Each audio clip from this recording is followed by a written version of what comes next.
నా జీవితం నాశనం అయిపోయింది, నేను అంతా కోల్పోయాను, నేను మోసపోయాను, నాకంటూ ఇంకెవ్వరూ లేరు, నాకేది లేకుండా అయిపోయింది, నా జీవితంలో ఇంకేమీ మిగిలేదు, ఇంకా నేనెందుకో, నా జీవితం ఎందుకో అర్థం లేకుండా పోయింది. ఇలా ఆలోచించి తొందరపడి మీరు ఏదైనా నిర్ణయం తీసుకోకముందే నా ఈ మాటలన్నీ కూడా ఒకసారి జాగ్రత్తగా వినండి. నిన్నెవరో మోసం చేశారు అని నువ్వు అంటున్నావు కదా, కొంచెం ప్రశాంతంగా ఆలోచించు. నీ తప్పేమీ లేదా?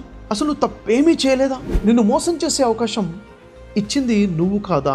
నువ్వు అవకాశం ఇవ్వకుండానే ఎదుటి వ్యక్తి మోసం చేసేసాడా? తప్పు ఎవరితోనే జరుగుతుంది. అసలు తప్పంటూ చేయకుండా ఈ భూమి మీద ఏ సామాన్య మానవుడు కూడా లేడు. అయితే ఇక్కడ మోసపోవటం పెద్ద తప్పు కాదు, జరిగిన మోసం నుంచి నేర్చుకోకపోవటమే అసలైన తప్పు. ఒక్క విషయం చెప్తాను, జాగ్రత్తగా విను. నీకన్నా ఎక్కువగా మోసపోయిన వాళ్ళు ఈ ప్రపంచంలో చాలామంది ఉన్నారు, కానీ వారు తప్పుడు నిర్ణయాలు తీసుకోలేదు. ఏడుస్తూ కుమిలిపోతూ జీవితాన్ని అలా గడిపేయలేదు.